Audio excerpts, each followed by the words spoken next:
फिर हमने पढ़ा शुष्क खेती वाले क्षेत्रों में कौन कौन सी समस्याएं आती है। लिखा तुमने ऐसा? पक्का? क्या नहीं लिखा? अब हम पढ़ेंगे शुष्क खेती का प्रबंधन। तो इसका एक चार्ट बना रखा है कॉपी में, देखो जरा। नहीं बनाया? मैंने तो बनाया था बोर्ड पे, तुमने नहीं बनाया? बहुत बढ़िया, बहुत बहुत धन्यवाद। अरे चार्ट बनाने का तो बोला था ना। तो शुष्क खेती का प्रबंधन, इसमें सबसे पहले हम देखेंगे फसल का प्रबंधन। किसका प्रबंधन देखेंगे बेटा? अब हमारी सबसे बड़ी समस्या तो क्या हो गई कि बारिश कम हो रही है, और बारिश कम हो रही है तो बहुत सारे नुकसान अपन ने देखे, उसके क्या क्या हो रहे हैं। अब जो समस्या है उसको तो स्वीकार करना है कि कम हो रही है, उसको बढ़ा नहीं सकते, तो हम फसल उत्पादन करना भी हमारी मजबूरी, नहीं करेंगे भूखे मर जाएंगे। तो सबसे पहले हमको फसलों का चयन करना है। क्या करना है बेटा? कैसी फसलें उगाना चाहिए बताओ? फसलों के चयन के समय तीन बातें ध्यान रखना है। एक तो कम जल मांग वाली, छोटी अवधि की और गहरी जड़ वाली फसल लगाना चाहिए। कौन सी फसल लगाना चाहिए? कम जल मांग वाली, छोटी अवधि की और गहरी जड़ वाली, है ना। अब मुझे बताओ कम जल मांग वाली फसल कौन सी है? शुष्क खेती के लिए उपयुक्त फसलें, है ना। तो इसमें अपने को याद रखना है, देखो बाजरा, मोठ, गवार और चौला, ये चार सबसे ज्यादा इंपॉर्टेंट एग्जाम्पल है। कौन कौन से? इसके अलावा जितने भी दलहनी फसलें, तिलहनी फसलें, यहाँ तक कि गेहूं भी लगाते हैं शुष्क खेती में ना। ऐसा नहीं शुष्क खेती में गेहूं नहीं लगाया जा सकता, क्योंकि गेहूं की जलमांग कितनी? 450 650 मिनट। अगर किसी किसान के पास थोड़ा बहुत भी पानी है तो एक आध मावठा गिरता है और गेहूं फसल भी तैयार हो जाए। पर अगर वो पूछे शुष्क खेती के लिए कौन सी फसलें उपयुक्त है, तो अपने को इनमें से पहले ढूंढना है। ये नहीं मिले तो फिर कहां जाना है? दलहन और तिलहन। प्रश्न भी आता है कि शुष्क खेती के लिए कौन सी फसलें उपयुक्त मानी गई? दलहनी फसलें और तिलहनी फसलें। इसके अलावा मक्का ज्वार भी लगा सकते हैं अपन, पर ये नहीं मिले ऑप्शन में तब जाके, ठीक है। तो मक्का ज्वार बाजरा, बाकी सभी दलहनी और सभी तिलहनी फसलें शुष्क खेती के लिए अच्छी मानी गई। अच्छा, शुष्क खेती वाले क्षेत्रों में कौन सी फसल नहीं उगाना चाहिए? है ना, गन्ना भी नहीं लगाते। तो मुख्य रूप से ये, बाकी तो अपन इरिगेशन चैप्टर पढ़ते हैं, उसमें अपन देखते हैं गन्ने की जलमांग ज्यादा है, धान की ज्यादा है, कपास की भी ज्यादा है, ठीक है। तो अपने कोशिश करना है कि धान, जूट और गन्ने की खेती बिल्कुल भी नहीं की जाए। तो फसलों के चयन में अपन ने क्या देखा? कम जलमांग वाली, गहरी जड़ वाली और कम अवधि वाली फसलों का चयन करना चाहिए। दलहनी तिलहनी फसलों को प्राथमिकता देना चाहिए। दूसरा, बुआई। अब बुआई में किन किन चीजों का ध्यान रखना? पहले तो 8 से 10 घंटे में पानी में गलाकर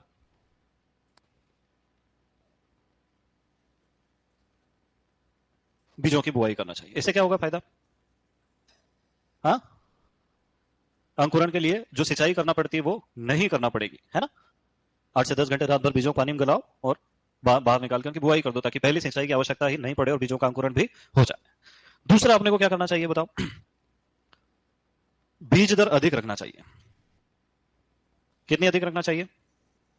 10 से 15%। ये कहां लिखा हुआ है? 12th की आरबीएससी की किताब में, ठीक है। बाकी की किताबों में लिखा रहता है 20 से 25%। देखो मैं बता देता हूं तुमको पहले ही कि जो 12वीं की किताब है वो राजस्थान के हिसाब से बनी है, और पूरे भारत से ज्यादा बीज दर ऑलरेडी उसमें लिख रखी है। नॉर्मली गेहूं बीज दर 100 किलो लिखी जाती है, पर राजस्थान में 100 से 120 किलो लिख रखी है, 125 तक भी लिख रखी है। तो वो पहले से ही बढ़ा के लिख रखी है, तो उसमें अगर बढ़ाना हो तो कितनी बढ़ाएंगे? मात्र 10 से 15। दूसरे राज्यों में जब अपन पढ़ते हैं, एमपी, यूपी, बिहार, छत्तीसगढ़, तो वहां कितनी बढ़ा के रखना पड़ती है? 20 से 25%, ठीक है। फिर पौधों की संख्या प्रति हेक्टेयर कम रखना चाहिए। इससे क्या फायदा है? देखो, पास पास पौधे लगाएंगे ज्यादा पानी चाहिए, दूर दूर पौधे लगाएंगे तो कम पानी। इसके लिए क्या करना पड़ेगा आपको? पौधे से पौधे और कतार से कतार की दूरी को बढ़ाना पड़े, है ना। जैसे सिंचित गेहूं 20 गुणा 5 पे लगाया जाता है, और शुष्क खेती में 20 गुणा 10 से 12 पे लगाया जाता है। इसलिए तुम्हारी 12वीं किताब में 10-12 ही लिखा हुआ है, क्योंकि राजस्थान में पूरी खेती कैसी मानी जाती है? शुष्क खेती। वार्षिक वर्षा ही इतनी हो रही है ना, 575 मिलीमीटर। तो दो चीजें अपन ने पढ़ी, फसलों का चयन, दूसरा बुआई। सिंचाई की कौन सी विधियों का प्रयोग करना चाहिए बताओ? क्या ढूंढना है सबसे पहले? बूंद बूंद। अगर ये नहीं मिले तो फिर फव्वारा। अच्छा, खरपतवार नियंत्रण कैसे करना चाहिए? यांत्रिक विधि से करें क्या? नहीं करना चाहिए, है ना। क्योंकि यंत्र अगर चलाएंगे तो मिट्टी फिर पलट जाएगी, और मिट्टी अगर पलट गई तो क्या होगा, है ना। खाद एवं उर्वरक। खाद उर्वरक कैसे देंगे बताओ? तो जो कार्बनिक खाद है, कार्बनिक खाद को जैविक खाद भी लिख सकते हैं क्या? वो 3 वर्ष में एक बार देना चाहिए। ऐसा क्यों करेंगे यार? जब भी हम खेत में खाद या उर्वरक का प्रयोग करते हैं, जैसे मान लो उर्वरक डाला तो उसके बाद एक सिंचाई करना अनिवार्य है, क्योंकि भारत में प्रयोग होने वाले सभी उर्वरक लगभग जल में घुलनशील होते हैं। कैसे होते हैं? तो हर उर्वरक देने के बाद एक सिंचाई करना पड़ती है, तो उर्वरकों के उपयोग से फसलों की जल मांग बढ़ जाती है ना। जैविक खाद अगर डालेंगे तो उसका विच्छेदन होगा, विच्छेदन करने के लिए भी सूक्ष्म जीवों को नमी की आवश्यकता होती है, तो जीवांश खाद डालने पर भी फसलों की जल मांग बढ़ जाती है। क्या हो जाता है? मान लो पानी कम है और अपन ने जैविक खाद दे दी, पता चला पौधों के अंदर का पानी निकाल के काम हो गया। तो इसलिए खाद और उर्वरकों के प्रयोग में सावधानी रखना है। जीवांश खाद या कार्बनिक खाद 3 वर्ष में एक बार देना है। कितने देना है? 8 से 10 टन प्रति हेक्टेयर। कितने देना है? 100 क्विंटल। उर्वरक की मात्रा सामान्य से आधी देना चाहिए। जैसे नॉर्मल गेहूं में 100 किलो नाइट्रोजन देना है, तो शुष्क खेती में 50 ही देना है ना। नाइट्रोजन उर्वरकों का पर्णीय छिड़काव करना चाहिए। क्या करना चाहिए? पर्णीय छिड़काव। इससे क्या फायदा होगा? हाँ, सिंचाई की आवश्यकता नहीं पड़ेगी। पर्णीय छिड़काव में 800,000 लीटर पानी में काम हो जाएगा। अगर खेत में उर्वरक दिया और फिर सिंचाई करी, 1 centimetre 1 lakh litre, 2 centimetre 2 lakh litre, है ना। तो इसलिए थोड़े पानी में काम हो जाए। फॉस्फोरस और पोटेशियम उर्वरक, इनको बुआई के समय देना चाहिए।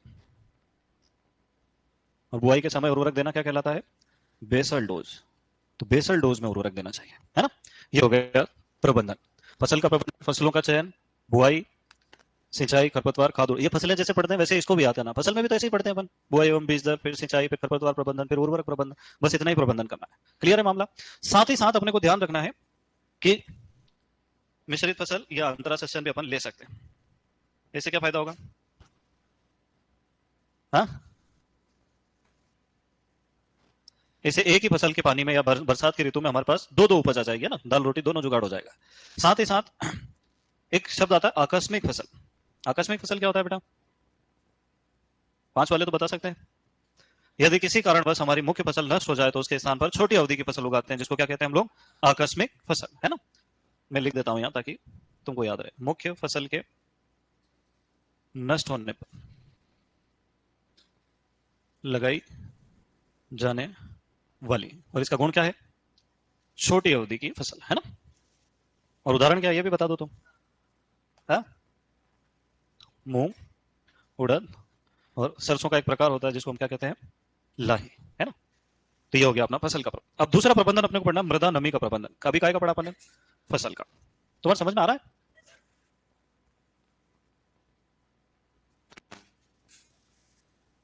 तो मृदा नमी के प्रबंधन का सबसे आसान उपाय कहलाता है मल्चिंग। मल्चिंग सुना तुमने कभी शब्द? देखा है क्या? हाँ, मल्चिंग, पलवार या आच्छादन, है ना। तीनों एक ही शब्द है। मल्चिंग, पलवार या आच्छादन। मृदा की सतह को किसी पदार्थ से ढकना। पहले कहते थे मृदा की सतह को किसी अजीवित पदार्थ से ढकना, और एक नया शब्द आ गया मार्केट में जिसको कहते हैं लाइव मल्चिंग। क्या कहते हैं? मतलब दलहनी फसल उगा दो, वो क्या हो गई? Live mulching. इसलिए उसमें फिर परिवर्तन किया परिभाषा में और कह दिया कि मृदा की सतह को ढकना क्या कहलाता है। देखा तुमने मल्चिंग कभी? दिखा देता हूं।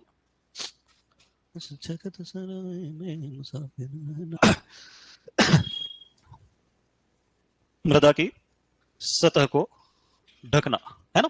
अभी मल्चिंग अपन कितने प्रकार से कर सकते हैं? तो इसके कई सारे प्रकार है, जिसमें सबसे ज्यादा फेमस कौन सा है? Polythene mulch. इसको प्लास्टिक मल्च भी कहते हैं। क्या कहते हैं? Plastic mulch. अभी जो देखे वीडियो, 4 में से 3 वही थे। अब पॉलीथीन मल्च जो है, गर्मियों में इसका रंग होता है सफेद, और सर्दियों में ऐसा क्यों करते हैं? तापमान का नियंत्रण करने के लिए ना। गर्मियों में ज्यादा गर्मी पड़ती, काली मल्च लगाएंगे तो पौधों की खिचड़ी बन जाएगी, है ना, इसलिए। दूसरी होती है कार्बनिक मल्च। कार्बनिक मल्च में हम किसका प्रयोग करेंगे? फसल अवशेषों का। किसका प्रयोग करते हैं? फसल अवशेष का, है ना। इसके 2 प्रकार होते हैं। एक होता है स्ट्रो मल्च। स्ट्रो को हिंदी में क्या कहते हैं हम लोग? भूसा। क्या कहते हैं? तो जब भूसे का प्रयोग किया जाए तो उसको क्या कहेंगे हम? स्ट्रो मल्च। इसके लिए गेहूं एवं जौ का प्रयोग किया जाता है। अच्छा, सोयाबीन और चने का किया जा सकता है क्या? किया तो जा सकता है, पर उसमें प्रोटीन की मात्रा ज्यादा होती है, इसलिए उसका प्रयोग पशु चारे के रूप में किया। बताओ, तुम भूसा बेचते हो क्या? नहीं बेचते? खरीदते हो? बेचते हो ना। तो गेहूं का महंगा बेचता है कि सोयाबीन का? सोयाबीन का महंगा बिकता है, क्योंकि गेहूं के भूसे में तो कार्बोहाइड्रेट ही होता है 99.5%। पूरा क्या होता है? कार्बोहाइड्रेट। सोयाबीन का और चने का भूसा महंगा बिकता है। क्यों बिकता है? क्योंकि लेग्यूमिनेसी कुल की फसल है, उसमें प्रोटीन की मात्रा ज्यादा पाई जाती है ना। अरे डीसीपी पढ़ते हो ना पशुपालन में, तो दलहनी फसलों के भूसे में भी ज्यादा प्रोटीन होता है, इसलिए इसमें उसका प्रयोग नहीं करते हो, ज्यादा महंगा बिकता है। दूसरा होता है वुडन मल्च।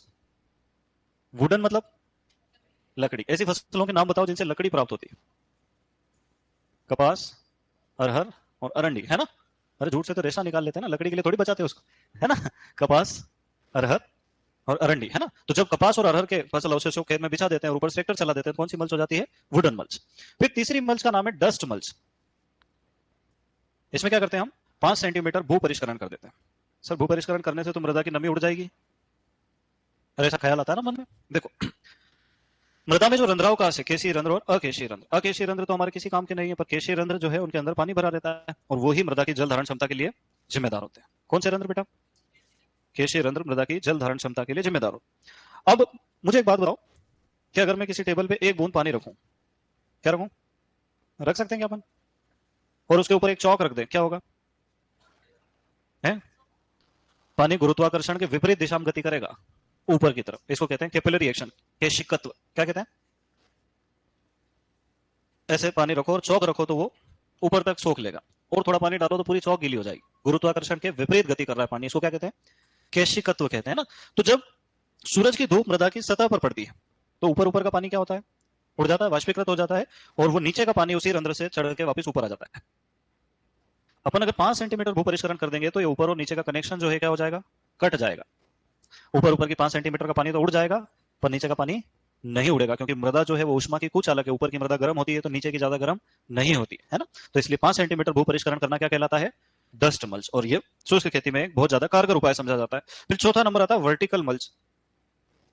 वर्टिकल को हिंदी में क्या लिख सकते हैं अपन? ऊर्ध्वाधर। ये साधारण रूप से चाय कॉफी या काली मृदाओं में प्रयोग किया जाता है। चाय कॉफी के बगीचों में कौन सी मल्चिंग का प्रयोग किया जाता है? या काली मृदाओं में भी कौन सी मल्च का प्रयोग किया जाता है? वर्टिकल। ऐसे स्थान जहां पर ढलान बहुत ज्यादा होता है, बहुत ज्यादा मतलब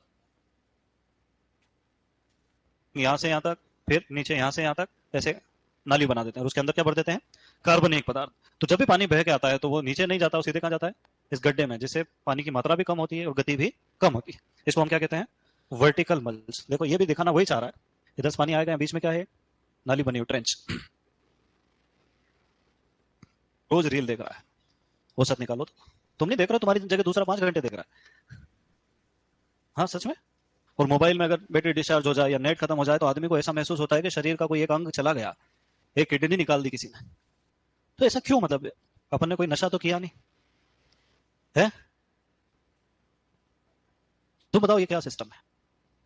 अभी एक सर बता रहे थे, बोले यार हमारे गंगानगर हनुमानगढ़ में तो पूरे यूथ जो जनरेशन बर्बाद हो चुकी नशे की चपेट में। नागौर इलाका, वहां नशा ऐसा मिलता है जैसे सब जानते हैं, बचपन से यही सिखाते हैं कि नशे से जिंदगी बर्बाद हो जाती है।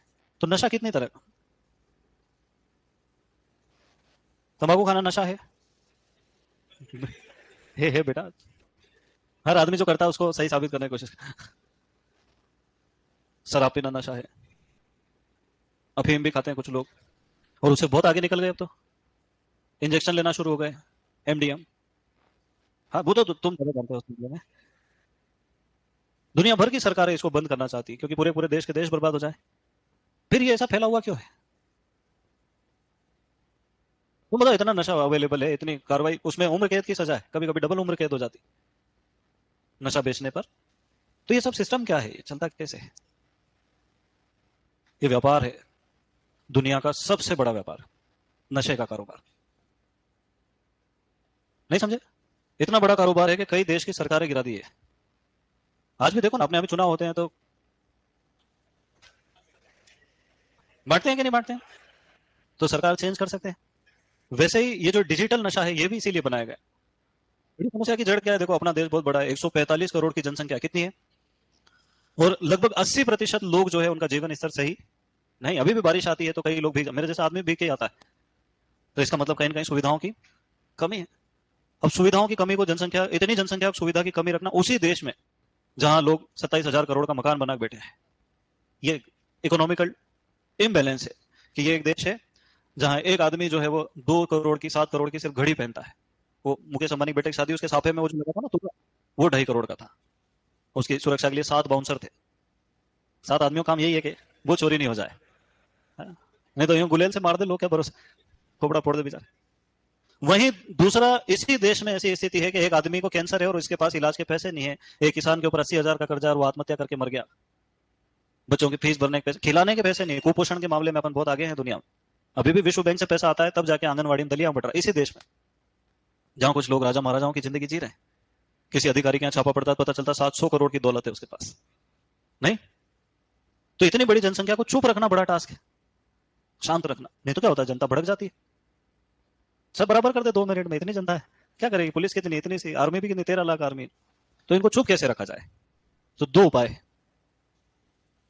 इनको नशे में रखो, है ना। दो तरह के नशे होते हैं, एक मानसिक और एक शारीरिक। शारीरिक भी मानसिक ही होता है वो, एक तरह से देखा जाए सारे नशे दिमाग पे ही असर करते हैं। तो इतनी बड़ी क्राउड को मैनेज करने के लिए सारी व्यवस्था है। तंबाकू से कैंसर होता है, ये लिखने के बाद भी इतना तंबाकू आराम से बिक रहा है पूरे मार्केट में, देखो कितना आसानी से। शराब पीने से किडनी, लीवर, फेफड़े सब खराब